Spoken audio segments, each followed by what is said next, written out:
Okay, we are setting up for a first live video in quite a long time. It has been a while since we did one, so I'm assuming it's going to take a little bit to get some people in here. But I just definitely wanted to do a live video because it's been so long. So if it'd be good to connect with all of you guys and see how you're doing. Let's see, live chat is on. There we go. Just down here in the garden. Let's wait for a couple of people to show up here. All right, hello everybody, how you all doing? Welcome, welcome, welcome. Thanks for the thumbs up.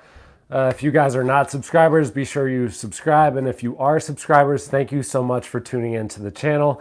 I really, really appreciate it. If you are unaware, this is something that we want to do full time. So the more support we get from the community, the better. So thank you all so much. Today's video, we're going to be talking a little bit about gardening, and then I highly encourage y'all to just comment down if you've got any questions about anything, really anything, gardening, growing, life overall, my opinions on things, whatever you guys got, drop them down below. Another topic that we could get into if you guys like it is cryptocurrency. I've been investing since like 2016. So that's just another passion of mine. But besides that, gardening takes the number one spot here. Let's see, we got 3 people in here. Thank you all so much for tuning in. Gardening so far this winter has been going really well. We've got a ton of indoor plants here downstairs in the garden. We've got about 15 more upstairs for our house plants. And then of course we've got all of the outdoor gardens as well. I'm lucky that we have this space to grow indoors here because it just gives me stuff to do during the winter months. So we're here in Wisconsin, obviously you can't do a whole lot in the winter when it comes to growing. So having the indoor house plants really, really helps. And that allows us to create content year round for you all as well.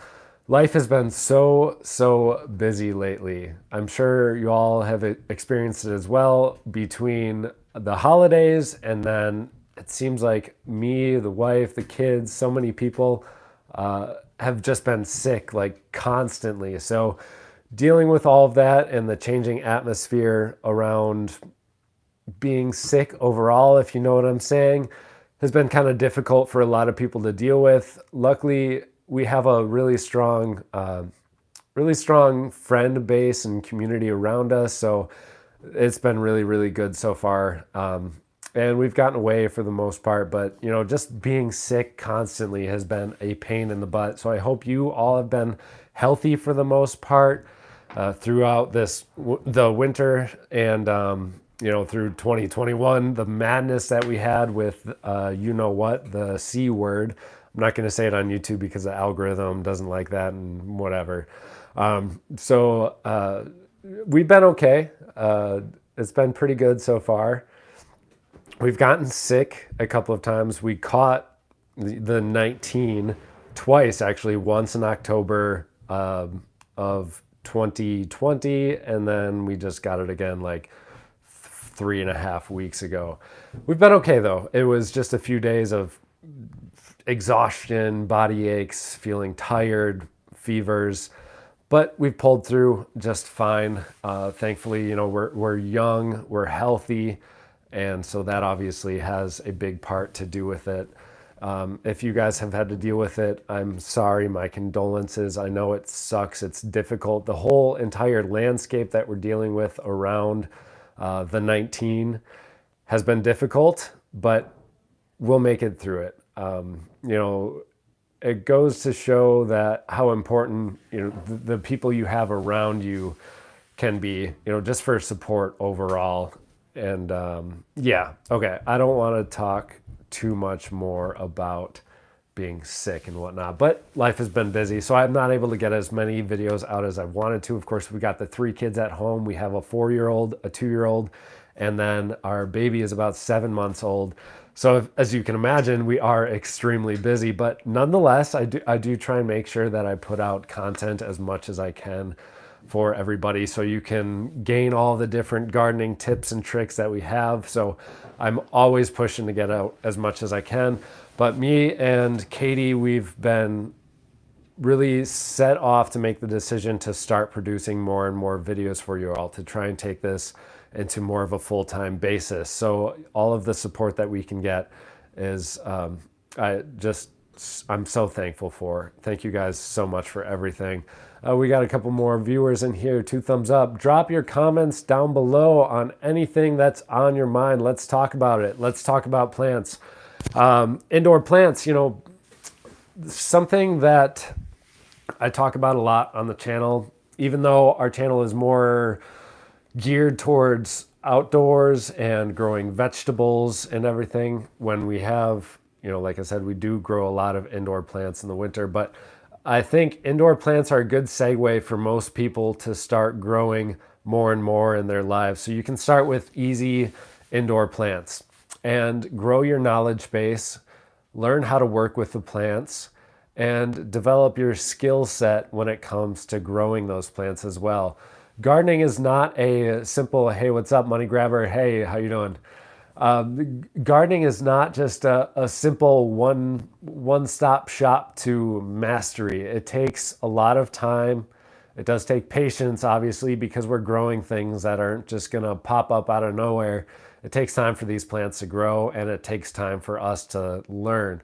So start off with houseplants maybe. If you don't grow vegetables outdoors or anything, start off with houseplants, grow your base, and grow your knowledge, your ability to understand what the plants are showing you, understand the different signs that they're giving, that they might need different sorts of care compared to what you're giving them, all that kind of stuff. It does take time to learn. But once you learn that and start growing indoors, maybe that's a quick way to start expanding outdoors and start expanding into something that's going to develop a more sustainable lifestyle for you all. We got live chat. What were you saying? Katie's been doing good. I see from when I've been talking to her. Money grabber. I don't know who you are exactly. Comment down below. Oh, Keith. Hey, what's up, Keith? How you doing, man? Long time no see. Yeah, Katie's been doing really well. Katie's been doing good. And the kids are excellent as well. They're growing up so fast. It's incredible how fast they grow. It's really quite the journey to see all the different things that they're learning. On a daily basis, it's something new all the time. It's really excellent. It's such a blessing to raise a family. And even though we're only 4 years into it with our oldest almost turning 5, I feel like I have learned so much from the kids, and I've learned so much from learning how to become a strong parent, to become a parent that's raising kids that, you know, have integrity, respect, patience, love, care for others, all, you know, some of the basic elements to living a fulfilled lifestyle. Being able to instill those things in our children has been huge. So it is quite the journey. It's quite the journey. So I don't know, a lot of my viewers are among the age of 27 to 35. That's the majority. So I'm sure a lot of you are parents as well. You could probably agree on that same fact too. Just being a parent is so much fun. It's a blast. All right, we got 3 people in right now. Let's see some comments. I want to just talk to you guys about whatever you want to. That's what I'm here for. Drop your comments down below on any sort of questions you might have. Whether or not you've seen us cover the topic in a video in the past or not, doesn't matter. I want to just talk about whatever you guys have on your mind. Our biggest, most highlighted videos are typically our willow tree cuttings, our propagation videos, our succulent videos, and overall, mostly propagation videos are our most popular ones. So I'm assuming some of you might have some questions about those. If you do, Comment down below. Do you ever get mites with indoor setup? Actually, yes, I had to take care of some aphids earlier today. They were on my epiphyllum Guatemalense monstros EP2. A long word, but the short of that is it's called the curly Sue cactus. So this curly Sue cactus has all sorts of different ridges in it and everything. So I got a few aphids on there. There was probably about a dozen of them that I saw. And so to take care of the aphids, spider mites, lice, whatever you want to call it, there's several different types of indoor pests that we might run into, but a really quick and easy solution to take care of bugs that you might get on your indoor houseplants would be a solution of rubbing alcohol and water. So if you got a 70% rubbing alcohol solution, dilute that with about maybe a quarter or a third of water. And if you get like a 90%, do about not quite 50% water, 50%, 90% rubbing alcohol. Mix that up together, spray it on your houseplants, spray it directly where you see any aphids, and then might as well cover the whole plant while you're at it. So it takes care of anything. Then spray your plant, let it sit for about 5 to 10 minutes. And after that, rinse it off in the sink or shower or whatever it might be to rinse off that solution. It's not going to cause a lot of damage to your plant, but it's just I've found I rest more assured after I rinse off the solution. But rubbing alcohol and water, that's the way it is done. I have a problem with my neighbor's black walnut tree. Any suggestions of plants that it won't be affected by it? So the black walnut tree, that's kind of a debated topic too. Some people believe that it's very difficult to grow plants around them because of the soil pH. The debate is all about whether it's the soil pH or if it's the type of mycorrhizal fungi that grows in that soil overall. I've never had a problem growing around a black walnut tree, but if you do, maybe something that you could do is just take out the soil around the area where you're growing your plants, fill it in with some topsoil, organic matter, compost, potting soil mix, whatever it might be. So at least locally, you have some fresh new soil for your plants to establish themselves. I also recommend inoculating that soil with mycorrhizal fungi. You can buy that on Amazon. You can find them at your local gardening center as well. So if we get that soil around the area, fine and dandy. And then that'll definitely help out your plants as far as that goes. Next question here. We have, not a question. Your plants are looking good. My plants are faring better this winter indoors, trying to keep up humidity to help combat the home heater. I've got the same problem. So we have a forced air HVAC system. So the forced air using a gas furnace, it's going to dry up the air. And then on top of that, I'm also downstairs with a lot of these plants. So it's typically only about 68 degrees in here.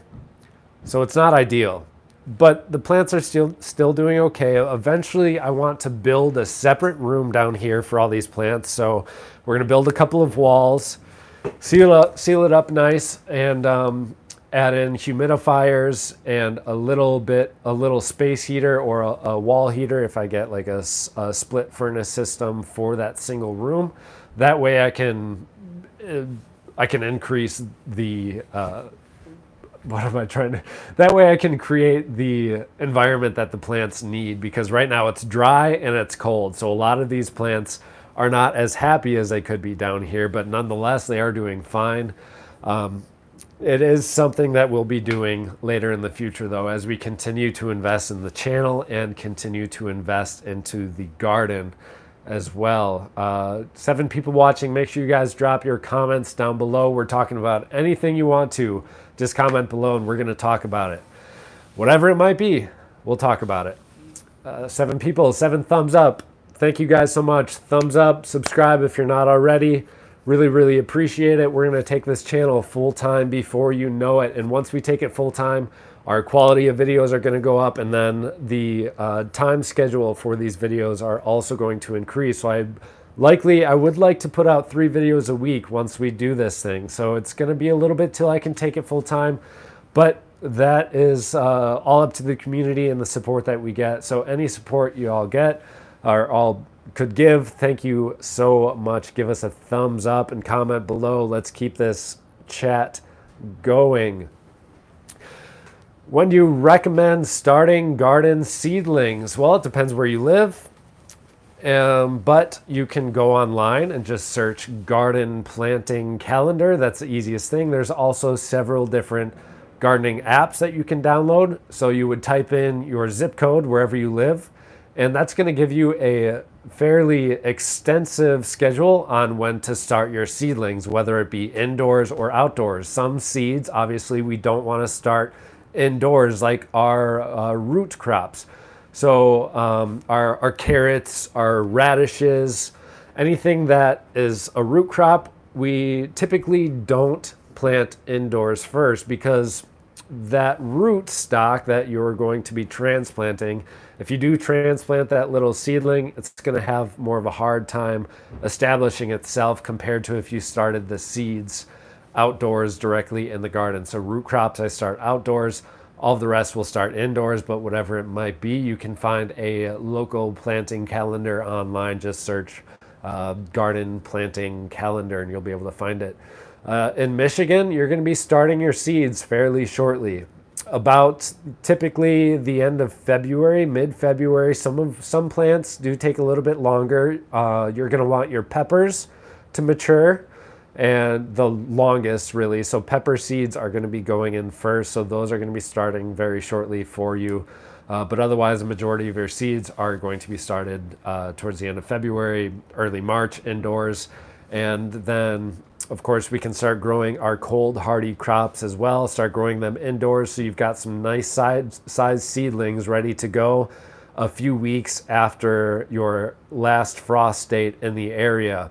That's when we're going to transplant the hardy, cold hardy seedlings. So your kohlrabi, your brassicas, your broccoli, radishes, peas even, lettuce, all of that stuff those are all cold hardy plants that you can grow fairly early. I've had a couple of freezes on my seedlings this last year as well, and they do just fine being those cold hardy crops.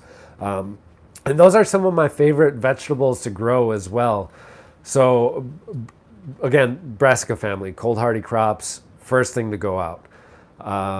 And some stuff that you're not going to want to start till later is your fast growing, your zucchinis, your beans, squash, cucumbers. That stuff you'll start a little bit later. But I really, really highly suggest finding a nice planting calendar for your area. That's super, super helpful. Let's see. We've got a question. Are your worm gardens worth the work? Absolutely. I love growing and raising worms. So you can grow them I shouldn't say grow them. You can raise worms in like a 5-gallon bucket. So you get a 5-gallon bucket, drill some holes in the bottom for your leachate. And then just throw in your compost, some soil to start off with, some brown and green matter. Brown matter is going to be stuff like leaves and paper, cardboard, stuff that you throw in there. The green matter is going to be your fresh compost that you get from your kitchen scraps. So you get a nice mixture of all that stuff to establish your worm garden or your worm farm. And from there, those things are going to be starting to produce some excellent compost for you. This organic fertilizer doesn't get much better than worm poo. And also the leachate that comes from that, so the worm juice that comes, you can create a worm tea. And some people also just pour that directly on the garden. So if you've got that nice worm juice, pour that onto the garden. Not too much, just a little bit here and there. That's going to help out a lot. I think it's a great way to get free fertilizer, and you're also composting your kitchen scraps. Another way that I compost is we've got a big pallet composter. So we've got 3 pallets set up. two on the side, one in the back, and I would just throw all my scraps in there all year round. And then when we do the yearly garden cleanup, I'll throw all the scraps in there as well. We have two of those, so one year I'm going to fill up the one side, and then the next year I fill up the other side. So then it's on a constant rotation, so I can use the year-old compost, dig down in there, get all that stuff, sprinkle it into the garden. Usually I do, get like a quarter inch around your plants to establish in the springtime, and mix it up into the soil, and your plants are going to be super, super happy about that. On the topic of fertilization, I have to mention mycorrhizal fungi. It is so, so important. Can you show us your indoor setup you have? Oops. Sorry, I have to keep on clicking this chat because it keeps on going away. Before I move on, Ravel to Expand asks what the best method of worm farming is. That's going to be a multi-tiered system. So if you get a multi-tier worm farm, basically the worms are going to work their way up. So your bottom trays are going to be compost that's ready for the garden. You rotate those as you empty them out. The worms are constantly going to be working their way through that system. But a multi-tier worm farm is what I suggest. It's easy way to go, and it produces some great compost. Can you show us your indoor setup? I'm struggling to set up a good system for my houseplants. So Kayla Steinhauer, what are you struggling with specifically? If you're looking for space, if you're looking for an area to grow with them, the grow lights, the watering, what is it that you're struggling with if you're still tuned in? One, give us a thumbs up, and two, comment what you're struggling with on your indoor setup. Just let me know in the comments below, and then we'll get back to it. My indoor area that we have here, we just bought these storage shelves. These were Home Depot, I believe. Oh, lighting, Kayla, lighting. Okay, so let's talk about lights. I've got LED grow light there, all sorts of them all over the place up there. LED grow lights. That's another highly debated topic for me. Some people will just go mad over what I say about LED grow lights. They will get upset. They have gotten upset over and over again. It never fails. I always get comments on my LED grow light videos that my LED grow lights are not going to grow my plants. These are not strong enough grow lights. These are not high quality grow lights, so it's not going to grow your plants. But the truth is that you can get most grow lights, the mid-range ones that are anywhere from $75 to $150. Let's say a nice 300 watt or a 600 watt LED grow light. Buy it on Amazon if you want to, or go to a local garden center and see if they've got any. I found that most garden centers don't have them for some reason. They just expect people to grow their plants indoors without any lights. Where me, I've got this huge area. I can't put all these plants by the windows in our home. So that's why we need grow lights. But you don't need to go out there and spend $250 or $300, let alone $800 on a grow light. You can just get these cheap LED grow lights as long as they're above, I would say 300 watts or more, and you'll be okay. They will grow your plants. They grow them great. I've grown vegetables down here. I've grown succulents, seedlings, cacti, and ranging from the highest requirement lighting plants to the lowest. I've grown them all with these grow lights that are fairly cheap. $125 can get you a grow light that will grow your plants. The biggest thing to look at, obviously you want to make sure that they're full spectrum. Take a look at the wavelength. The PPFD, typically, if they're selling it on Amazon or selling it somewhere, check out the reviews. If they don't have any really bad reviews where the product itself is actually failing and you've got LEDs going out and the board shorting or any mechanical issues, if you don't see negative reviews for mechanical issues on the light, chances are that you're going to be just fine. Like I said, I've gotten probably over 2 dozen grow lights in the past few years from several different companies. No matter what, I've never had a problem growing with them. So you don't need to go out there and break the bank when it comes to growing under LED grow lights. Don't spend more than what you guys want to. Start off with some cheap grow lights, 300 watts and above. You can get it done in your garden. Trust me, you can get it done. Like I said, ranging anywhere from cactus propagation, succulent propagations. We've got big jades, we've got monsteras, our begonia rex, everything. All sorts of stuff. LED grow lights, we'll grow them. You don't need to spend a ton of money either. My simple CFL grow lights or CFL bulbs do just fine. Many types of grow light find that simple, bright light will work great. Absolutely. There's no need to complicate the entire thing because gardening is already complicated enough. And I think the mentality that a lot of gardeners try and hold is a simple life, something that's going to bring you peace. So if you're always worried about all the tiny little specks and details of these things, it's just not going to be as rewarding for you. So don't stress out about it. Don't worry too much. Just go out there, find a grow light that works for you.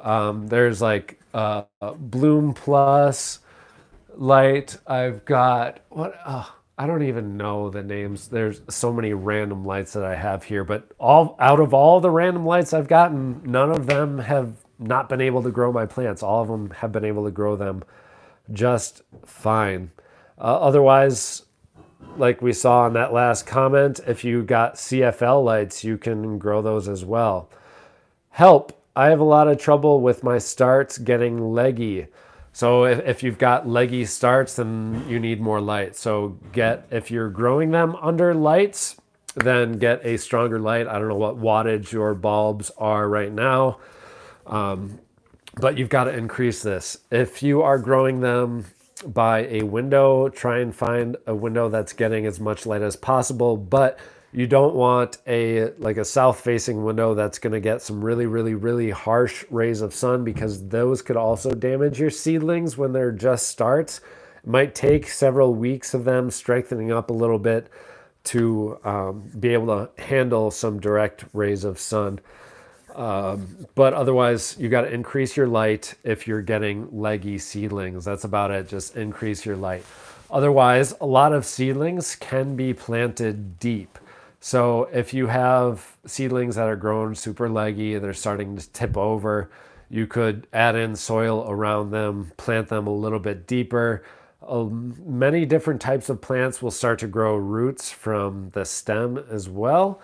So then they're going to strengthen up from there just over time. So leggy seedlings, they are a pain in the butt, but basically, long story short, if you've got them, you just have to increase your light, and that's about it. And that should take care of that situation for you. All right, we got 10 people still in here. Give us a thumbs up, subscribe if you've not already done so. Thank you all so much for your support. Do you use any soil substitutes for indoor plants? Soil substitutes as in like not growing in soil at all? Or just different additives or things that we can build into our soil?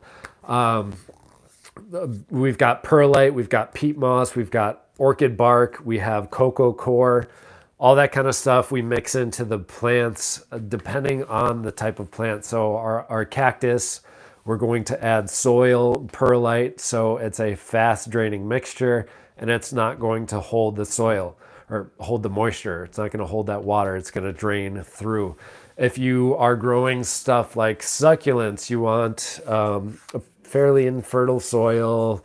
You're going to add in perlite. I also like adding in the orchid bark, has been great. And then peat moss. Peat moss as well helps a lot. I do recommend whenever you're growing anything, inoculate it with mycorrhizal fungi, whether it be indoor plants or outdoor. It really, really helps out in my opinion. Okay, like not growing. Okay, so first off, Kayla said, thank you. I've heard the same thing about LEDs, and that's where I get confused. Thank you for confirming. I don't need expensive lights. No, you do not need expensive lights at all. Go out and find a light that's anywhere from 100 $175 on Amazon if that's the only place you can buy it. Buy that thing. Buy that thing and grow your plants, because that's going to get you started. Don't worry about too much about the price. Like I said, you can buy cheap grow lights. It'll grow just fine. And so Ravel to Expand said, not growing in soil at all. Yes. So the hydrotin, or the clay pebbles, so they're little clay rocks. I forget what it's called. We have grown in those that when we had our aquaponics system or a hydroponic system, it was hydroponic because we didn't have any fish. Aquaponics is when you do have fish involved with it as well. So when we're growing hydroponically, then we use that stuff. But otherwise, no, I'm always going to be growing in soil. I'm always going to be growing with mycorrhizal fungi, compost, organic matter for that sake. So unless you're growing hydroponically, then really you're going to want to stick with soil. You can't really grow without soil unless it's hydroponic. From Myanmar, welcome. Thank you so much for tuning into the channel. We got 12 people, 11 thumbs up. Give us a thumbs up, give us that support. Like I said earlier in the video, we are trying to take this thing full time fairly shortly here. We want to be producing more and more videos, so all of the support we can get, the better. 11 people, give us some thumbs up and comment down below if you've got any questions, whether it be about gardening or anything else. Let's talk about it. Thumbs up. Rucker Homestead, thank you so much for tuning in. How are you doing tonight? I hope everybody's doing good. I hope your gardens are doing fair in the winter. I know a lot of people aren't able to grow outdoors right now. But fairly shortly, all around the globe and all around the country, people are going to be starting their seeds outdoors, starting them indoors, all that kind of stuff. Even though it is only January, we're going to be setting up our indoor growing area for our vegetables very shortly so I can get our seeds growing. We're going to start off with our perennial flowers and the plants that are going to take a little bit longer to grow. So perennial flowers and then peppers are going to go in first. And then we're going to start growing all of our different vegetable seeds from there. Time goes by fast here in the garden. And so winter always seems like it flies by. It's always a great opportunity to take the time to organize, schedule, to plan out your garden. So if you don't know when you should be starting your seedlings, start it or go online and search for a garden planting schedule. It's a huge help. Can I use LED Cool Light 6500K for lights? You can.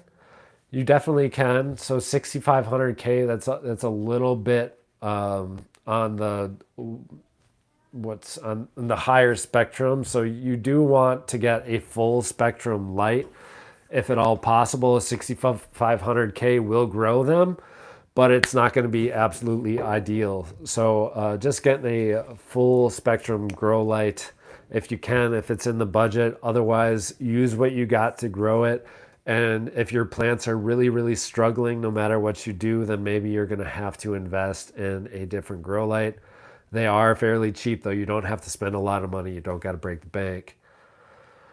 All right. Any other questions, guys? We got 13 people tuned in, 14 thumbs up. Thank you all so much. Thank you. What's going on? Funky Fresh 707. How you doing? What do you guys like to grow the most? Comment down below. And I'm curious, my demographics. So I'm kind of stuck between understanding if most of you guys are growing outdoors for vegetables or if you all really like growing indoor houseplants, whether that be, or whatever that might be. Let me know. Indoor houseplants, is that your number one, or outdoor vegetables? Comment down below. Really curious. We'll take a quick poll of you guys. Let's see, 17 people. Hello, newcomers. Welcome to the channel. Subscribe if you haven't already done so. Give us a thumbs up. Comment down below, please, if you got any questions. We're just hanging out, talking tonight, answering anything that you guys might have on your mind.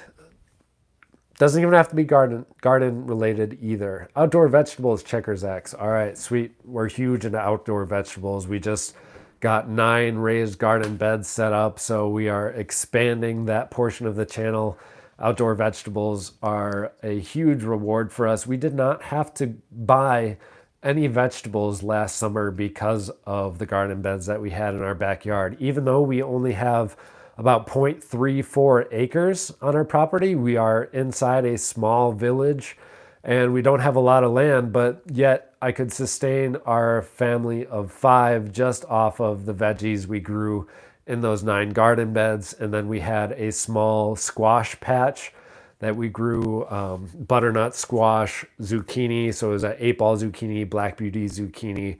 And then we also grew some Connecticut field pumpkins for fun for the family. The kids loved that.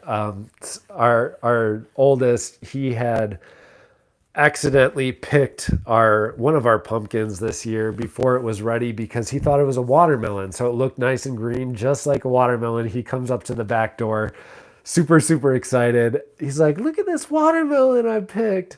It's like, "Wow, we didn't plant any watermelon this year, but good job, buddy." He does love helping out in the garden, so it's really cool that we're able to instill that in them from a young age. All right, got a couple of questions here. So a lot of people, it seems like they love their outdoor gardens and veggies. I am in the same boat. So like I said earlier, in Wisconsin, it helps having all this indoor house all the indoor house plants because I'm able to get content out for y'all year round, and it keeps me busy when it is 5 degrees outside and I can't grow all the veggies that I want to. But vegetables are our number one focus because it's leading us to a sustainable lifestyle. It's our expedition to homestead that we're on. Eventually, we want to establish a true homestead with some livestock, with vegetables, enough to sustain our family. And that's really our ultimate goal. Let's see, I know we got a couple of questions here. Have you ever done tests to see if plants will grow better by watering them with Willow water? Running Wild 34987. Thank you so much for that comment. That's really interesting. I've thought about it. In fact, I've got it on my list to do. So we're going to be creating some Willow water this spring and seeing seeing how the plants react. I'm not sure. I have not done any tests with it before, but I do know that Willow water has some pretty interesting characteristics to it and attributes. So it would be a fun experiment. I am all about experimenting in the garden. It's what I live for, because if we're not having fun in our gardens, then what are we doing it for? I don't want to be stressed out. I don't want to be freaking out about all these rules that there is when it comes to gardening. I just want to garden. I want to experiment. I want to play with the plants. That's what I'm all about. So we will be doing that in the future. We'll do a Willow water experiment for you. Looking forward to start outdoor gardening this season. Wild forest gardening, very cool. Thoughts on solar generators? Solar, anything renewable, I am all about. Unfortunately, we're at a point in our world where we could be at a tipping point when it comes to our climate. So I think the more that we can do to rely on sustainable resources to provide us with energy, whatever that might be, the better. Whether or not that you believe we're just in a cycle of climate change, or if you believe humans are influencing climate change, I don't really care.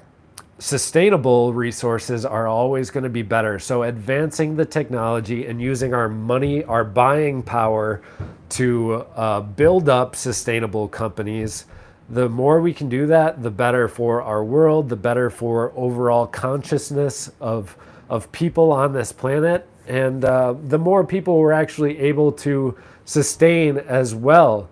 Because, right now, there's not a whole lot of people that are thinking about the long-term future of this planet. And with that, we need a consciousness, a shift of consciousness, and growers and gardeners and just people overall. So the more we're able to build a future like that together, I think the better it's going to be. A planet only has so many resources. So many resources. Oh, Bjorn TV sent us here. Thank you so much. Awesome. Thank you guys, all the new guys. Make sure you all subscribe. Comment down below. We're going to be talking about anything you all want to in today's video. We got 17 thumbs up so far. Give us a thumbs up and subscribe. Thank you all so much for your support. Bjorn TV 5. Thank you so much. Such a blessing. Such a blessing. Thank you. What area of Wisconsin am I in? We've got a new subscriber. I am in southeastern Wisconsin, so we're a zone 5B where we're growing in. So we're right next to the lake, Lake Michigan, that is.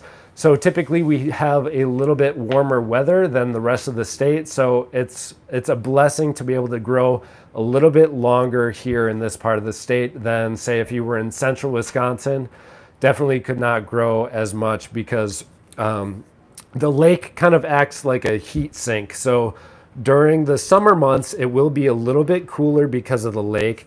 But as temperatures start to decrease and we get colder temperatures, then that lake is going to, it keeps the area around it a little bit warmer than other areas. Let's see what else we got. Questions. Anybody else watching? Comment down below if you've got any questions, comments. Doesn't even have to be gardening related, whatever you guys want to. Do you know when the best time is to inoculate logs with edible mushrooms? So early spring is going to be the best time to inoculate logs with mushrooms. So we want to hit that. I believe the temperature range is anywhere from about, once nighttime temperatures are above like 55 degrees at night. If I'm wrong, comment down below, but I believe once nighttime temperatures get above 55, so daytime range is going to be from about 65 degrees to 70 at the max. So before it gets to that point, you're going to want to inoculate, but otherwise the next best time, if it's not too cold, is now. So get that going. Inoculating mushrooms, really, really interesting. I've never done that in a log before. Mushrooms and fungi, it's a huge passion of mine though, so I think it's really cool that you're doing that. Keep on going. Highland, India, welcome from Indiana. Welcome, welcome. Have you tried aquaponics? Kayla Steinhauer asked. Yes, I love aquaponics. I love aquaponics because it's a way to really decrease the amount of input that we have to give to our gardens. So the aquaponics cycle, you're growing with fish, right? And that's going to be providing your plants with the nutrients that it needs. And also it's kind of an enclosed system. So when you're growing aquaponically, you're going to reduce the overall amount of water that it takes to sustain your garden. And again, on the point of sustainability, the more we can do that, the better. So aquaponics are a great way to grow a lot of plants in a small area as well. You can vertical garden with aquaponics. You can set up a PVC system that has multiple tiers and layers to it, so the water flows down through all those roots, feeding it nutrients. And since it's in a PVC tube as well, you're going to be losing even less water. Very, very little water is going to be wasted or evaporated when growing that system compared to the amount of water that it takes to grow in a pot, in a planter, in a raised garden bed, in the ground. It's going to be a lot less, so it's going to take less input. Plus, you can grow fish at the same time. You don't need to be growing giant fish. You don't have to be growing tilapia or anything like that either.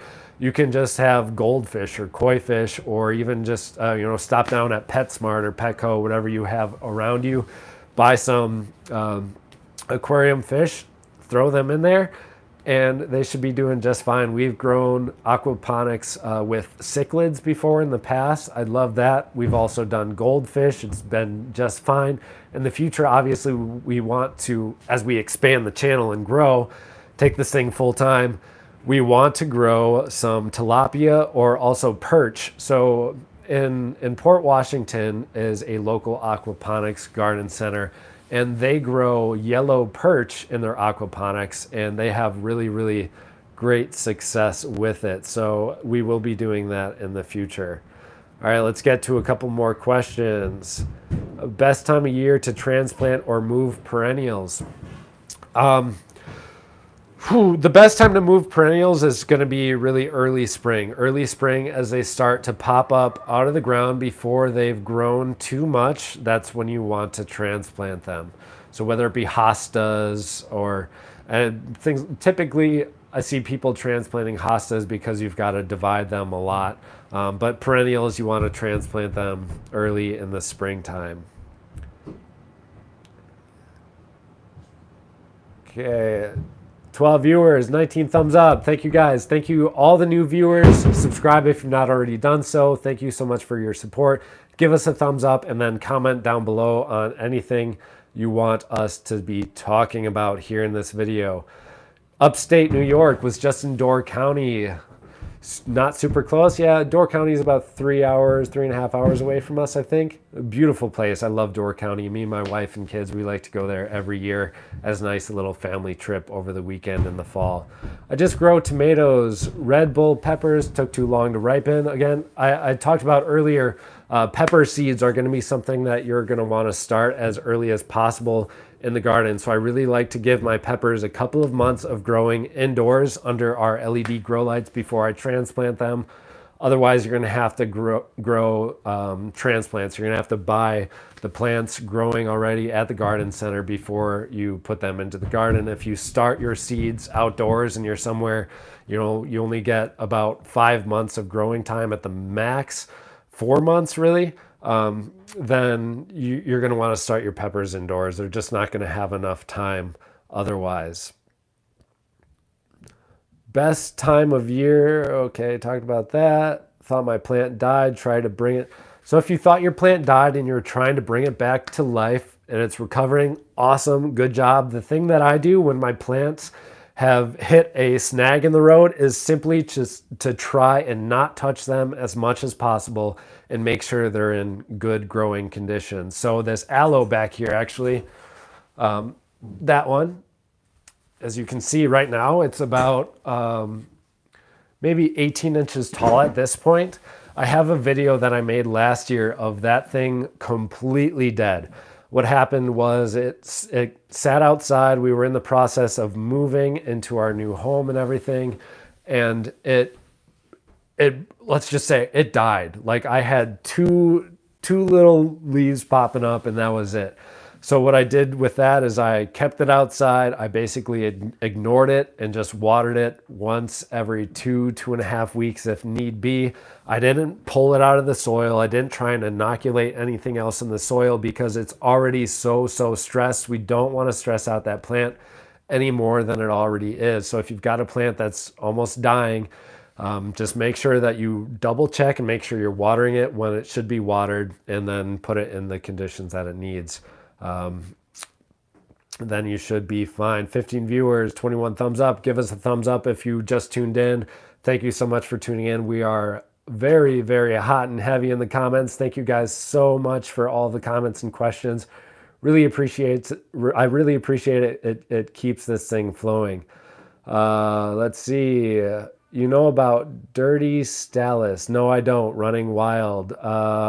Elaborate. Dirty stallus. Not sure what that is.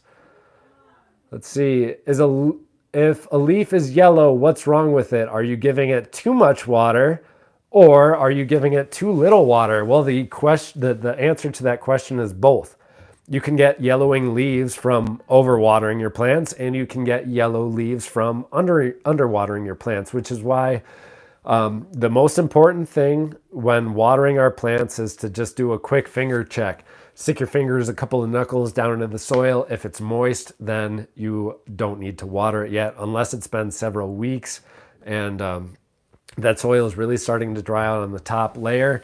Then go ahead and give it a watering. But otherwise, if you reach down into the soil and it's still moist, don't water it yet. And if it's dry, give it a watering. Typically, most plants are going to like a watering once every 2 weeks. Unless you've got a cactus or anything like that. We've got our fair share of cacti growing down here. Then I typically water my cactus about once every 2.5 to 3 weeks instead. But yeah, your plants will show the same signs whether or not you're overwatering or underwatering. So just reflect back on your schedule. Think, well, yeah, I accidentally watered this twice in the last week. Or I don't have a container that has drainage holes, so there might be sitting water down in the bottom of that container. Or if you've got a terracotta pot, it's going to be drying out faster because it's got all those tiny little microscopic pores in that, so the water is able to evaporate out. Just reflect back on what you've been doing and how you've been taking care of your plant, and that's going to help you determine if you have been over or under watering. Let's see. Okay, let's go move on to the next question. Fighting mealy bugs on my indoor houseplants this year. Love your hanging baskets. Thank you. We've got a couple of pothos, golden pothos here.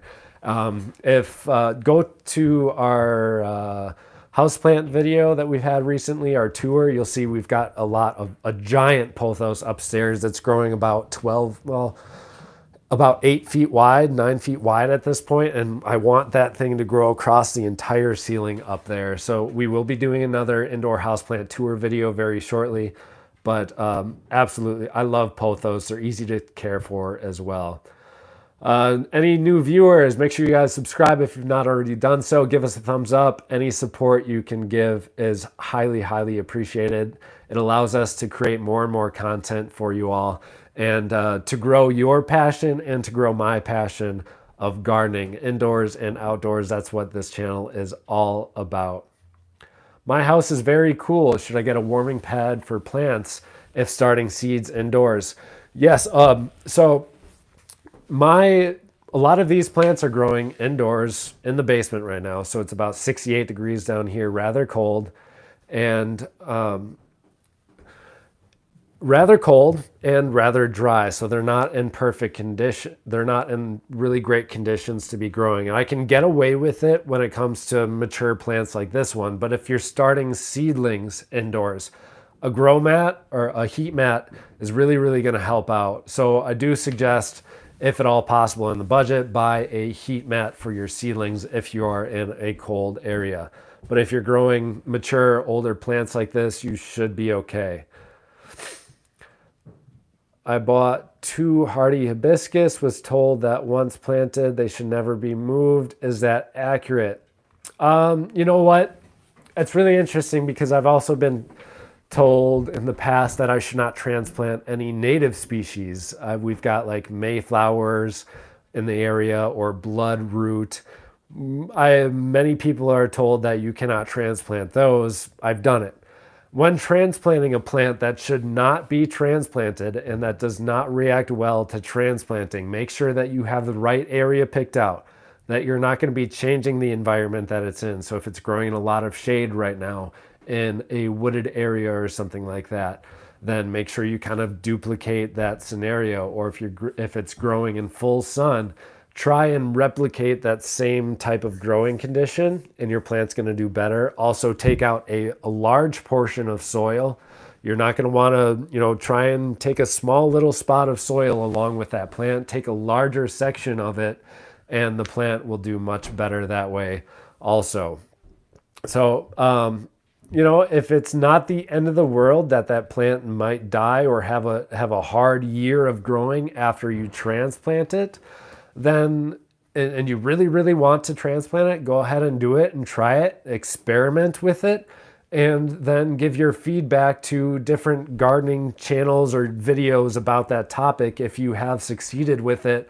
The gardening community does need feedback. I need feedback. We all need feedback on what people are doing, because I have found over almost anything else that all of these rules that we're supposed to be following when it comes to gardening can just be left on the wayside without even thinking about it, because plants, they want to grow. They're going to want to grow. So if we help them along in whatever way we can, I think we can get away with a lot more than what most people think when it comes to gardening. So all these little rules and stuff, most of the time are invalid as long as we stick to the basics of growing. Our lighting conditions, our watering, and then the soil, mycorrhizal fungi, inoculating, stuff like that. If we can do those things, then our plants will be doing much better. How's your luck growing Begonia Rex? Great. I love Begonia Rex. I actually have a begonia right here. So I don't know exactly what begonia this is specifically. There's all sorts of kinds of begonia, but this begonia is growing downstairs just fine. I actually kind of rescued it from my mother-in-law's house. It was only about this tall and mostly dead when I got it down here, but now it's flourishing and blooming. I'm just giving it my average care. So I will water that once every 2 weeks. It's growing under I believe this light is a 300 watt LED grow light. And that's it. No other special care has gone into the begonia. I found that they're pretty easy to grow indoors as well. Let's see. Oh, it's in West Allis. Yeah, I've not heard of that. Can't get my Christmas cactus to bloom. Try and update your fertilization schedule. If you've not fertilized it at all, you're going to want to do so. Usually you only have to fertilize your Christmas cactus about twice a year. Do a nice fertilization in the spring, and then do a fertilization around September time, September, October. They take really well to fertilization, which is going to give them that final little kick that they need in order to flower for you. Also, take a look at your lighting conditions. If it's bright enough for that plant to bloom, or if it's growing in one spot under an LED grow light without any changing conditions at all, then it also might not bloom, because it's not going to receive any sort of signal that it's the weather patterns are changing, it's time to bloom. So maybe bring that Christmas cactus up by an outdoor window or something where it can sense the changes in light. Otherwise, I have heard that some people have had to completely block off their Christmas cactus from any indoor light that it's receiving, so it's only receiving light from the sun. That way it's more receptive to the changes in the seasons, because that's going to be the trigger for that Christmas cactus to bloom. Our Christmas cactus has bloomed every year. It's okay. Pardon me, because it's a little bit rough right now. I believe that my soil mixture is too dense for it, so it doesn't like it very much. It is blooming, but I need to replant this after it's done blooming. I'm going to replant this and repot it in the spring. We're going to put lots of orchid bark in there, a little bit more of a loamy mixture, because it's, no matter what I've done with it now in this current setup, it has just not been very happy. It is growing, it is flowering, but it definitely needs some new soil. So that's that Christmas cactus. That one we grew from 3 segments and we propagated it, and it's been doing great. I think it's about almost 5 years old now. So pretty old. Like I said, it's not growing very, very happily right now, but we're going to fix that with a quick repotting video. We're going to create some new soil for that plant so it likes it. More people need to say, don't follow all the rules. Absolutely, Kayla, I agree with you. We garden for pleasure, we garden for joy, we garden for peace. So if we are worried and stressed out about these small little rules when it comes to gardening, then it's just not going to be as rewarding of a process. Plus, that's going to take out experimentation, that factor of curiosity of gardening. So if we're not curious with our plants, if we're not experimenting with them, if we're not breaking the rules when it comes to the plants, then we just kind of break into this mundane process where it's just not as exciting. So if we are breaking the rules, it's going to be a lot more fun for you guys. So I highly suggest doing that. Break the rules every once in a while.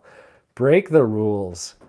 Okay, we got a question. Braden Timms says, I have a question about roots. If there's a lot of little roots, I give them a little tug and they came off really easy. Should I take them off or leave them on and keep the big ones on? Okay, leave them on and keep the big ones on or off. So just, I don't know, don't take off your roots at all. Just leave all of your roots growing. Your plant can have a ton of roots in a pretty small area. So Don't tug at your roots. Don't pull them off. Don't remove them from the plant. Just leave it grow. Don't do anything with the roots unless you're growing a seedling to be transplanted into the garden later. The only thing I do when it comes to the roots is air pruning. I love air pruning pots. What I'll do is I'll take a little red solo cup like this one here that we are growing a cactus propagation in, and I will cut holes, I'll cut the bottom out completely, and then I'll put netting underneath it, and then I can cut holes around the outside of that pot as well. And so what happens is when those roots contact the air, they're going to be air pruned. So that air pruning is going to stop that root from growing, and then it's going to shoot out more roots from the main portion. So that way we're going to get a stronger root bundle, and then the roots are not going to be encompassing that pot either. So air pruning is something that I do with the roots, but otherwise just don't touch your roots, don't cut them off or anything like that.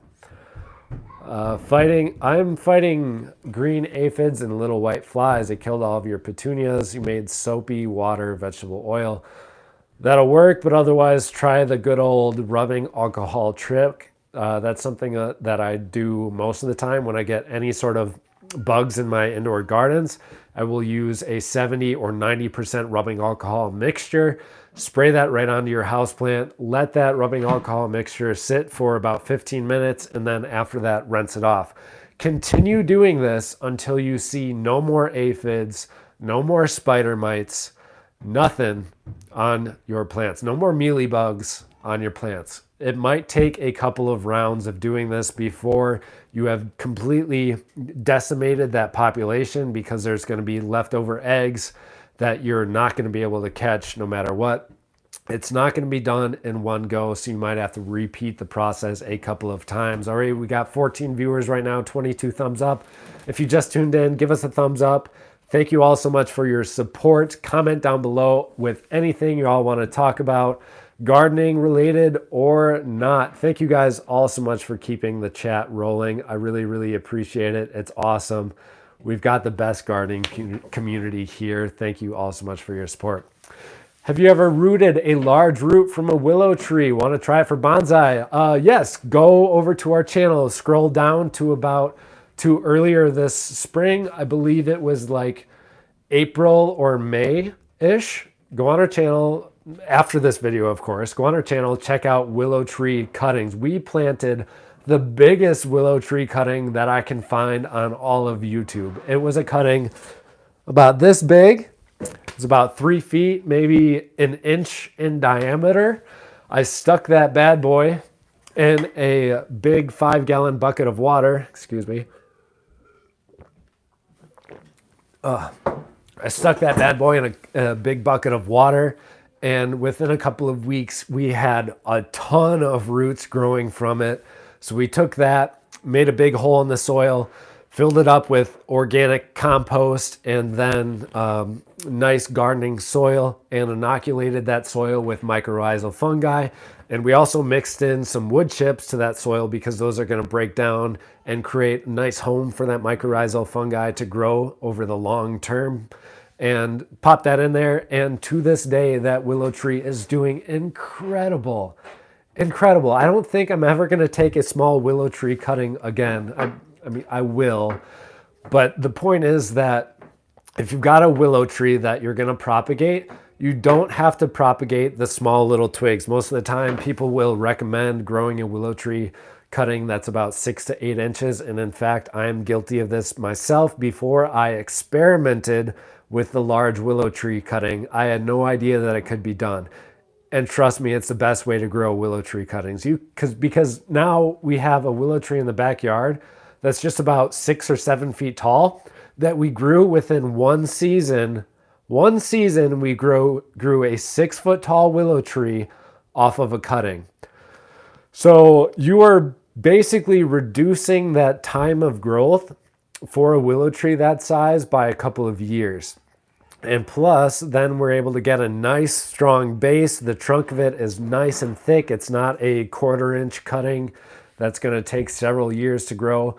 Start off with a big willow tree cutting. It was a lot of fun. The kids loved it. They thought it was so cool as well. I mean, I thought it was cool. I had no idea it could be done, but it definitely can be done. All right, we're down to the bottom of the chat. We finally made it through all the questions. Anybody else who's still tuning in, if you've got any questions, please comment down below. Thank you all so much. Thank you, thank you, thank you. As I keep on talking about, we do want to take this channel full time eventually. So it's going to take a little bit. It's going to take some support, and it's going to take some more devotion and dedication on my part and Katie's part to continually provide you with great content here on the channel. We do our best right now. Life is busy with a 4-year-old, a 2-year-old, and a 7-month-old at home, but I would say we do a pretty good job considering all after all is said and done. This was an awesome video, Running Wild. Thank you so much.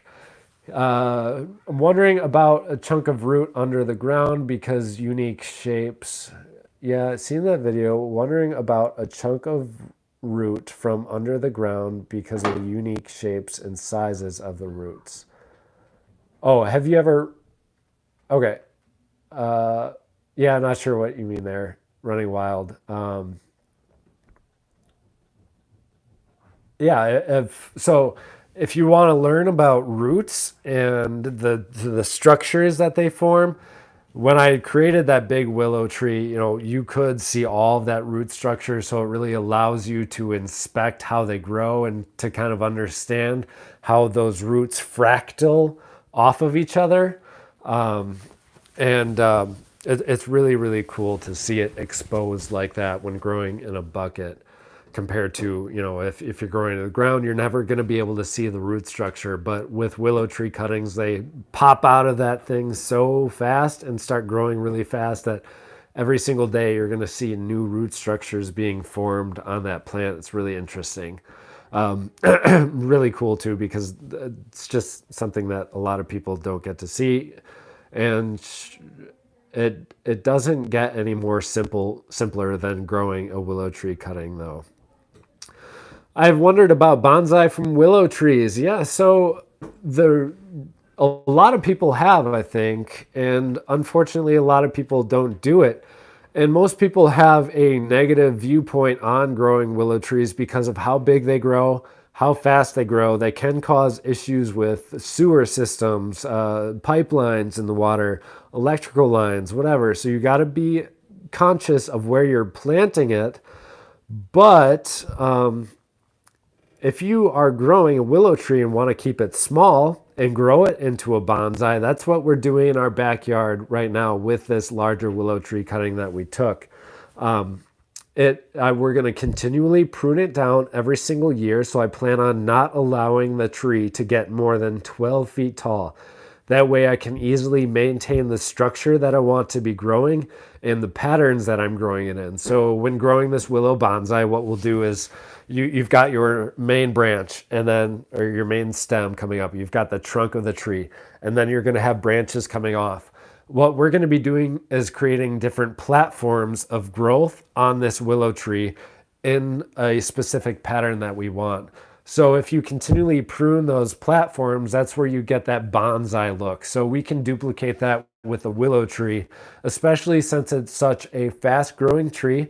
It also takes very well to pruning and cutting. I've never had any problems with that when it comes to willows. So highly suggest trying it. We're going to be doing it this year. We're more extensively because this year we just started that willow tree cutting. Like I said, it's about 7 feet tall right now.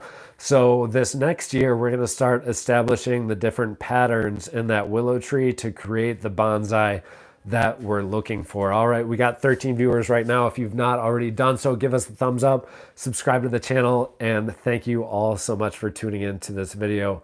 I hope you all like the live stream thing. I should do it more often.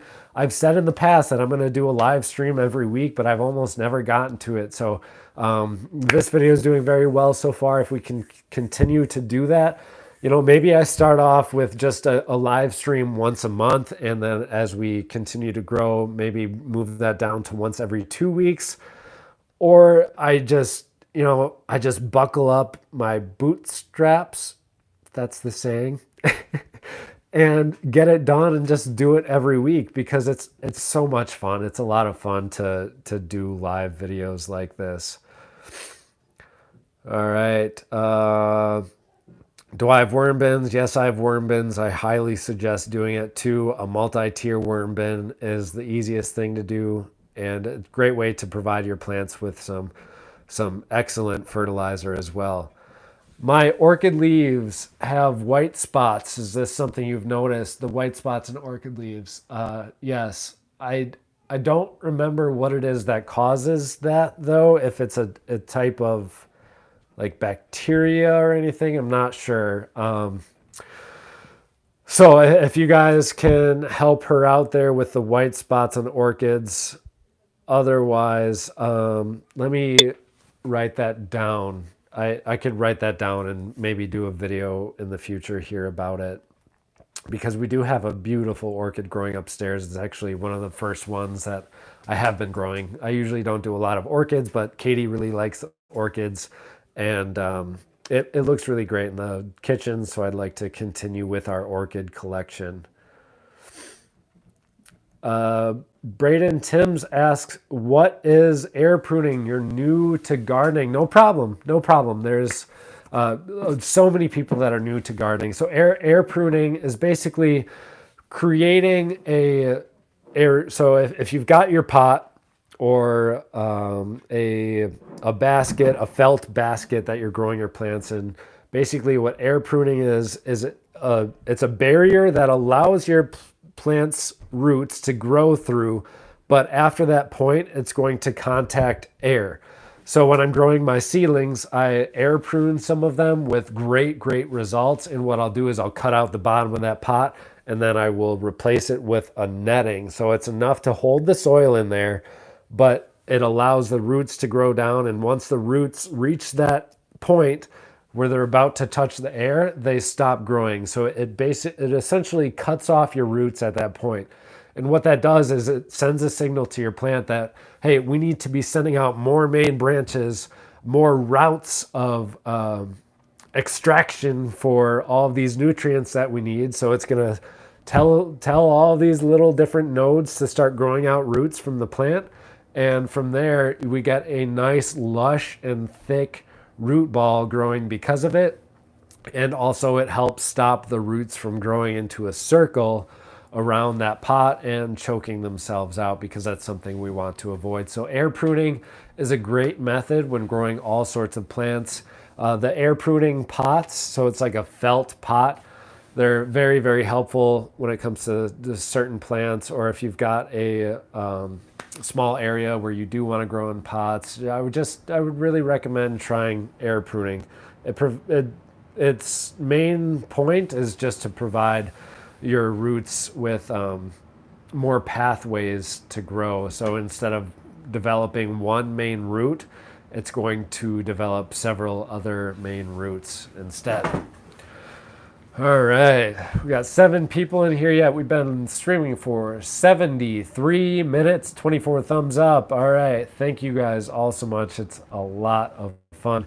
If you just tuned in, comment down below with any questions that you have. We've talked about all sorts of things, ranging from soil, mycorrhizal fungi, inoculating fungus, willow trees, indoor house plants, LED grow lights, all that stuff. We've talked about so much here on the live stream so far. Thank you all so much for continually staying engaged with it. It's been great. A lot of fun. A lot of fun. Let's get some new questions in here. New chat. Bring up the chat, guys. Let's see what we got. Oh, wow. Take a little drink of water real quick. I'm going to keep on saying any more questions until we get some more questions. So any more questions? 5 people tuned in, 6 people comment down below. Anything you got questions with, whether it be about gardening, plants, fungi, lights, watering, care schedule, maintenance, not gardening, whatever it might be, anything on your mind, just comment down below. Feel free. Oh boy. All right. Waiting for some questions.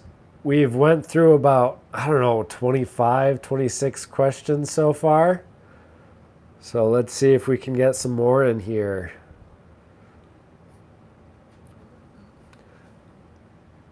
Grew a lantana this year. Anyone ever water? I don't even know what that is.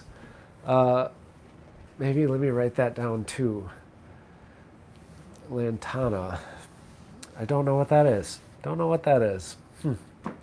In some aspects, I'm talking about getting a large root, not a branch from a willow. Okay, so you want to try and propagate propagate a willow with the root, kind of like how you would rhizome division with different plants. I'm not sure if you can do that. I don't know. I would think if you cut off a willow root and tried to grow it, I don't think it's going to grow, but maybe it's one of those things that just nobody's tried before, or at least have not posted online about it. I've never seen anything like that. So running wild, really, really interesting. We've got a experimenter here on our hands. Definitely really cool. My gut instinct with the way that willow trees grow, because it is based, it's not, the willow tree is not going to be growing via rhizome division. It does not grow under the ground and then create new willow trees from that. I'm not sure if that would work or not. My gut instinct says no. I will make a video though. I will. So I actually have, the willow tree that we took this last cutting on, our giant willow tree cutting, my mother-in-law wants it gone because it's taking over a lot of her perennial flower beds. So when we take that out of there, I'll take a root cutting of that willow tree and we'll see what happens. Just for you. We'll do maybe YouTube's first willow tree rooting video. See if we can get a root to root and to make us a willow tree. I don't think it's going to work, but I think it's going to be fun nonetheless. I'm all about experimenting with the plants, so definitely cool. Let's try that one out this spring. I will add that to the list. I've got a revolving list of videos based off of comments, so if you are new to the channel, or perhaps you've been tuned in for a while and subscribed to the channel, first off, thank you so much, but then make sure you're staying engaged with the community. Comment on any videos that you want us to do in the future, or any topics that you think we should cover. I don't have to always do a hands-on video either. Typically, I do hands-on videos working directly with the plants, but if you guys are curious about different information about gardening where it's not going to be hands-on, so just a informational video about different gardening topics, definitely comment on different videos on the channel, or comment here and we'll see what we can do. I would like to do a lot more informational videos. Oh, see there, my grow light timer just went off. Let me take off the microphone here and pop that back on.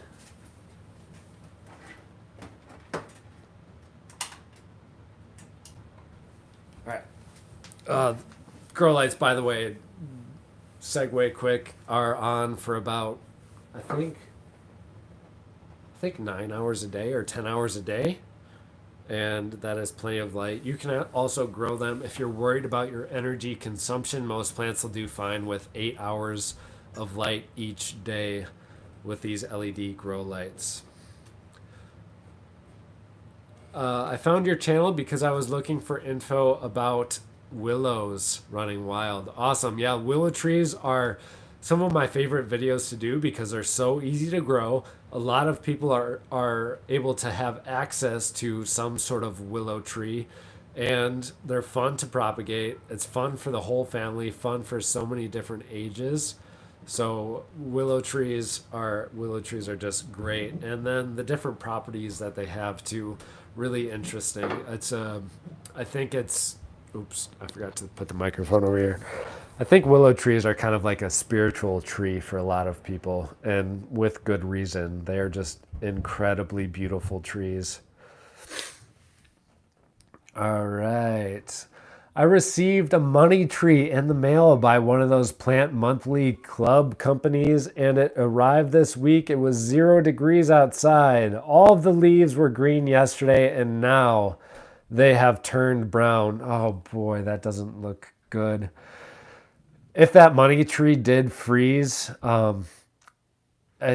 there's very little hope for it, but what I would do is just make sure that you're not overwatering it at this point. Give it all the light it can get, and maybe inoculating the soil with some mycorrhizal fungi would help a little bit, just spark some life in that tree. But if your money tree froze, it's likely not going to make it, unfortunately. So maybe you can talk to them and let customer service know that, hey, you received a tree, that money tree, and it was completely frozen and now it has died. You would like to see if they could send you a replacement. That would be maybe the next best bet, but otherwise it's maybe a sad day for that money tree. All right, best way to start an apple tree or start from seeds from an apple tree bought at the store. So with that apple, so starting the seeds, you're going to want to stratify them a little bit, use stratification. So throw those seeds in the freezer for a couple of weeks, maybe 2-3 weeks, and then bring them out of the freezer. You're going to take some paper towel, get that paper towel nice and wet, but then wring out the water so it's not dripping wet. Then stick the paper towel along with the seeds in a plastic bag for about, usually you should, I guess I've never done it with apple seeds. I don't know how long it's going to take, but check on them periodically and see if they have sprouted. That's just a great way to do it though. You know, you want to stratify your seeds first and then grow them using the paper towel method. So that the paper towel is going to provide a consistent moisture level that is eventually going to break through the outside shell of that seed. It's going to send that signal for the plant. Hey, it's time to grow. It's already been cold. The seasons have changed, and now we're going to do our thing and start growing. That's the whole idea behind that. So try that out. Otherwise, hop on YouTube and check out a video. So many different things I could make a video on, which is why I love gardening so much, especially when it comes to creating videos for everybody, because there's just an endless array of topics that we can make videos on. I will be making YouTube videos for the rest, mark my words, the rest of my life. I love it so much. It's so much fun. It's rewarding. I see that I'm able to change people's lives and instill a little bit of curiosity when it comes to growing and gardening, which I think overall is an improvement to people's lives. So if I can influence your lives in a positive way, see that smile?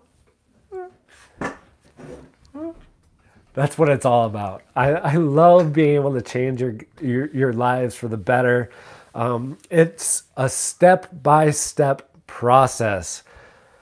Gardening and the different attributes when it comes to gardening, I think they do hold a larger picture in the grand scheme of things. So it's really, it is... Words cannot even explain how important it is to my life to be able to teach you all new things about gardening and to be able to create a cool, fun experience when it comes to gardening. Because, again, rules are for suckers. Rules are no fun. I like to instill a fun experience when it comes to gardening. We are out there having fun with the plants, and that's what it's all about, in my opinion. It's all about having fun in the garden. All right. So Braden Timms says, I literally know nothing about plants. I hope I learn more from you and other people. Awesome. You know, we've all got to start somewhere. I knew nothing about growing plants. Well, okay, I had vegetable gardens when I was younger. I believe I was 14 years old when I had my very own vegetable garden. I always loved going up north and traveling to my grandparents' house. They had about, their garden was about 50 feet by 75 feet, and they grew a ton of vegetables in it. And I loved going up there for the 4th of July and picking the snow peas and the beans from my grandpa's garden. It was my favorite. Fresh green beans from the garden. Oh, it doesn't get much better than that. So they instilled that in me at first. And then when I was 14, I started my own vegetable garden. But before that, I would experiment with different cuttings and plants and stuff. But my first vegetable garden when I was 14, what we did is we had a round pen, it's called, for our horses, for riding in. And so all of the weeds and grass and everything was trampled out from the horses. And so what I did was I tilled up that circle of soil. I planted seeds in there. I put a water sprinkler right in the middle that would spin around and water the entire garden. And that was my first vegetable garden. It was a lot of fun. And ever since, I've just continuously grown and learned how to grow different things, indoor plants, outdoor plants, perennials, flowers, all kinds of stuff. And it's just been such a great journey to be on. It's been a lot of fun. And I'm looking forward to the journey from here on out with you guys all as a community and gardeners. So happy to see you all grow and learn. It means a lot to me that you're going to turn to our channel to learn about gardening. Absolutely huge. Thank you so much for the support. Let's see. I experiment with seeds a lot. Grew 4 tropical hibiscus in April that made it to a year. Also grew mandarin orange. That's about a foot tall. Sweet. That's the experiment. The experimental stuff is huge. You know, growing a let's see, mango tree from the seed. That's a fun one. Or growing avocados from seed. Granted, it's going to take several years to get any sort of, fruit production. But as far as what we learn as gardeners, I think that's a valuable experience and something that's really fun to do. Just do something out of the ordinary. Do something wild. Do something fun. That's what it's all about. So we got 11 viewers in here, 25 thumbs up. Give us a thumbs up if you're not already done so. It really helps out. Really helps out. Thank you all so much for the support. Comment down below if you got any more questions. I think we'll give this thing a few more minutes. We've been streaming for 87 minutes already. It feels like it's been 15 minutes, in my opinion. This time goes by so fast when we do these live streams. That's because it is just a blast. It's a lot of fun to do. I think eventually, speaking of live streaming experiences and real person experiences like this, eventually I do want to do like a garden tour / educational experience for classrooms for schools in our area. If I could get some elementary students to come over to our backyard vegetable garden and to learn that, hey, you can grow all of the vegetables you need in such a small space. Okay, let me just go through, if I can remember them all of the plants that we grew. Again, we only have 0.34 acres. We're living in town. We have very little space, but we've got 9 garden beds and then that squash plot. But these are all the vegetables we grew this year out of those 9 garden beds. I'll go through everything. So we have raspberries, strawberries, rhubarb, garlic, onion, carrots, radishes, kohlrabi, broccoli, kale, lettuce, snow peas, sweet peas, green beans, pole beans, corn. Then we grew several different types of tomatoes. We had a ton of tomato plants, several different types of peppers. Then there was also daikon radishes we grew. We grew turnips, carrots, if I didn't mention that already. We grew cucumbers, and then we grew black beauty squash, 8-ball zucchini squash, butternut squash, pumpkins, and I know I'm missing something in the brassica family. I'm missing something, but I mean, all of those things we grew in just a few garden beds in our backyard. And the best thing about our raised garden beds is we went super cheap with it. We bought our plain old construction grade 2x6 lumber. So each bed only cost us about $35 to make, and I project them to last about 3 to 4 years.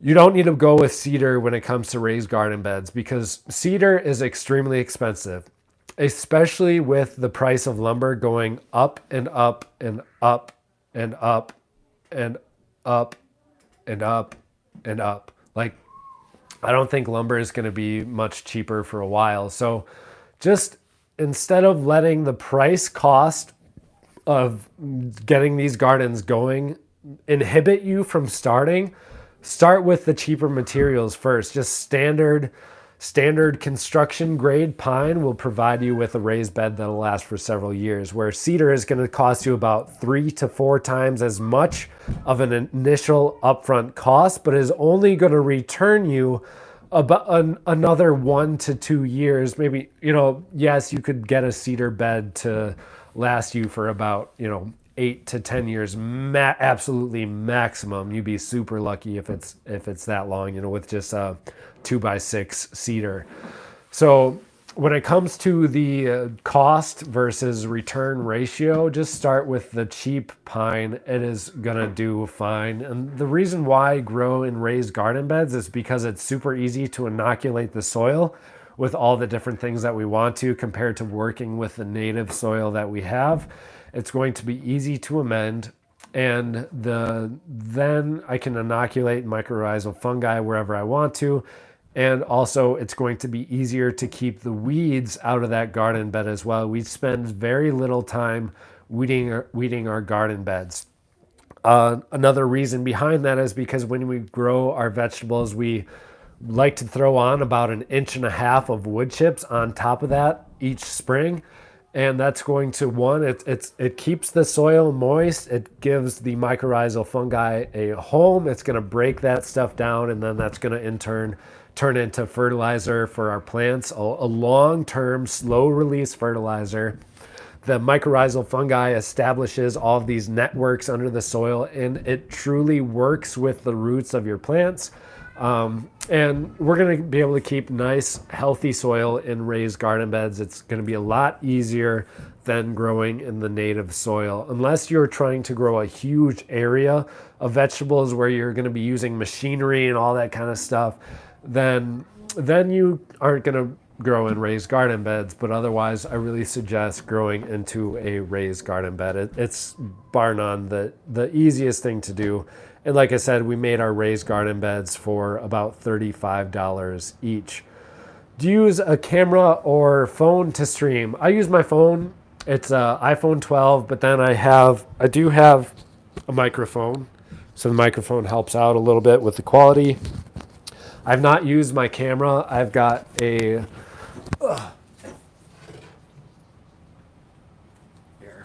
We got a Sony A6400 for our filming.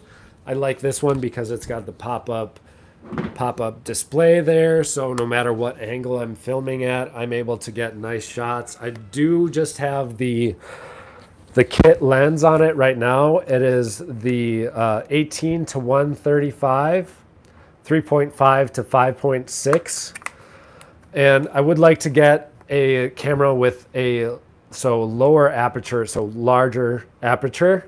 That way I can film in lower light situations. And then I want a camera lens with a wider angle as well. But for now, this thing does really, really well. Super happy that we invested in this for the channel. It's helped make the videos look a lot better. But nowadays with the new iPhone 13, that takes incredible videos too. So I mean, a lot of the times, like if I'm just doing like a point and shoot video, that iPhone creates some great videos. It captures some really good color schemes as well. Really, really excellent. So I'm kind of 50-50 between filming with the camera and then filming with my wife's iPhone 13. But when I'm streaming, I usually just use my own phone. and it does fine. YouTube does a great job at setting up the streaming on here. Michael Horniak grew sunflowers. Yes, I think our tallest sunflower was 14 feet tall this year. 14? Yeah, it was about 14 feet tall. It was the mammoth sunflowers. It was awesome. If you have not seen the video, go back on our channel and check. I think I made a video around probably August-ish on those sunflowers.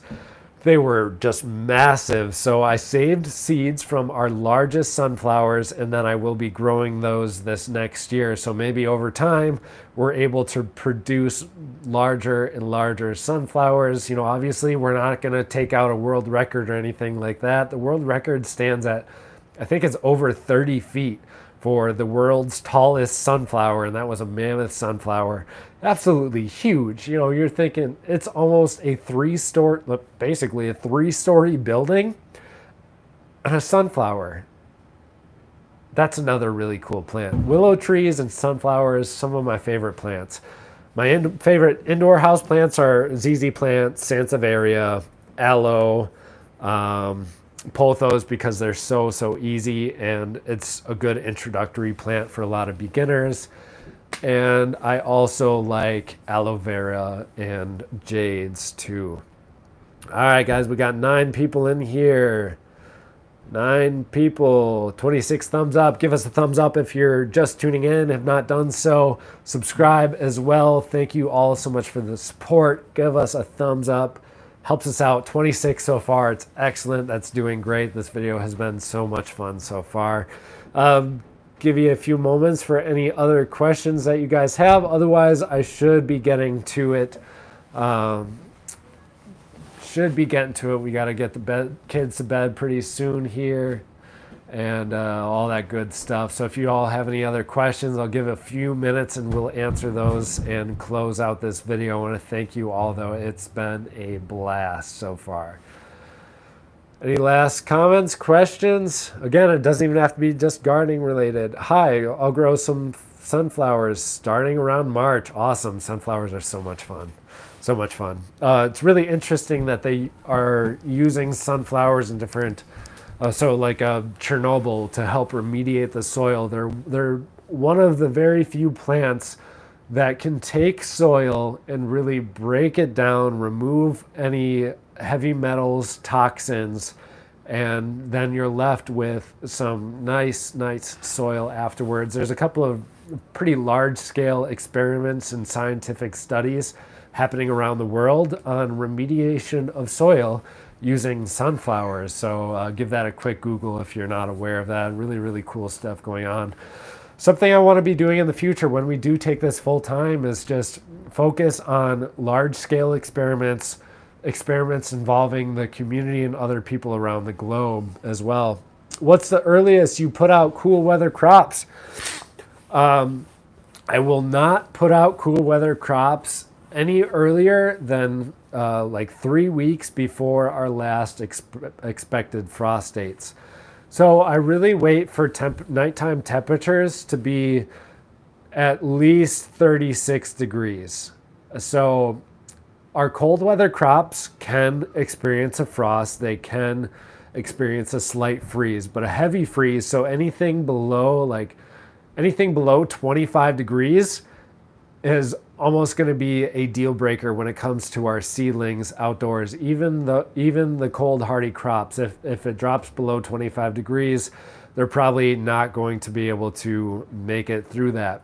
So a lot of my cold weather crops I will have growing outdoors in seed trays. That way I don't need to do any sort of hardening off with them from growing indoors to moving them outdoors. The hardening off is to get them used to the sun. So I like to grow them outdoors in seed starting trays to start off with, so I don't have to harden them off. And then that way also, if we do get a cold snap where it's about to be below 25 degrees, then I'll bring those seedlings indoors. But if those seedlings are outdoors, planted into the soil, and I've got no other choice, what you can do is you take a row cover and put row cover over that over your plants.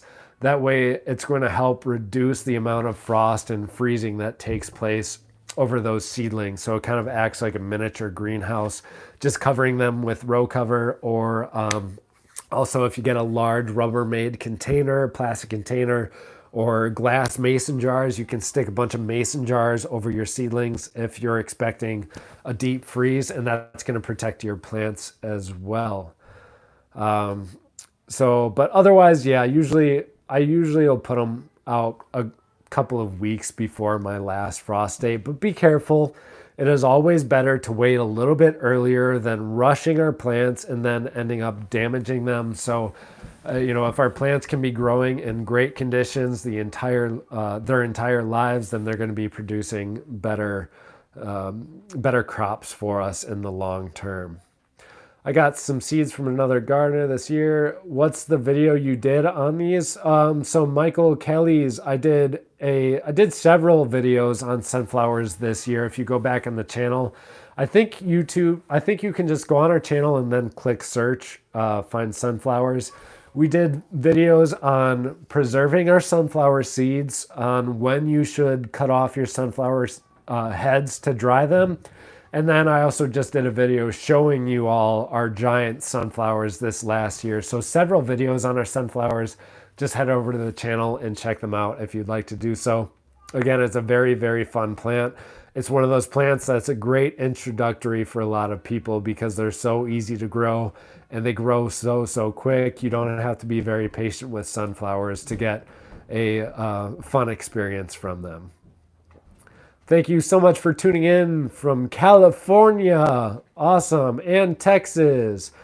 Your subscribers must have never been notified that you're live. Oh boy. Yeah, that's too bad. If you're subscribed to the channel and don't have that bell icon on there, please do that. That way you're notified of every time we come out with a new video. We're looking to do more and more videos. We are truly setting up a plan to dedicate more and more time so we can get 2 to 3 videos out to you all every single week and take this thing full time sooner than later. We want to, like I said, I'll be doing videos forever. I will be making gardening videos for the rest of my life. So if you enjoy our videos and this type of content, thank you so much. I'm very happy that we're able to influence your lives in a positive way. There's so much negativity in this world, and I just want to avoid all of that. We just want to live in peace and grow our plants together. That's what it's all about here. And I really like to instill experimentation with our plants. I've said it several times on this video. Rules are for whiny butts. I don't care about rules when it comes to gardening. Yes, there's some basic things, like watering and light that you should adhere to. But when it comes to, what our soil is made out of, the mycorrhizal fungi, what sort of things we should make what sort of materials we should use to make our garden beds, different processes like that. There's a lot of rules that really are meant to be broken. Can't wait for the next Sempervivum video. Yeah, we've got to get a lot more Sempervivum growing. So since we moved to this new property, I don't have Sempervivum growing outdoors. I've got some of the spiderweb Sempervivum growing indoors here. And then we've got some of our larger Sempervivum over at the mother-in-law's house. And so I will be propagating and bringing some of those bad boys over here because Sempervivum are a lot of fun to grow.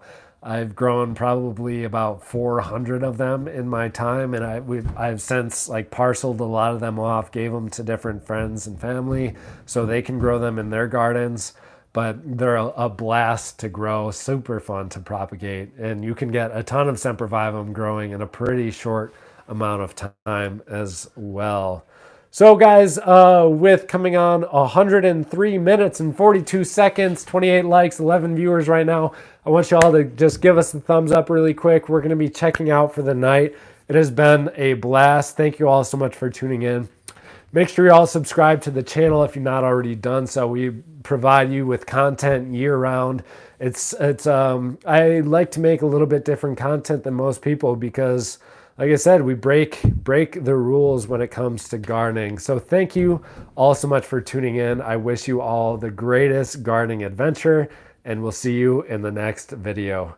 Take care, everybody. All right, get a couple more thumbs up in there. A couple more thumbs up. Last people, let's close this video out. Everybody give us a thumbs up, and then we're going to check out here. Thumbs up for growing indoors when we can't grow outdoors because it's too dang cold. It was negative 10 degrees outside the other day. Too dang cold. I can't grow plants outdoors. So that's what we got to grow them indoors instead. All right, everybody. Thank you all so much.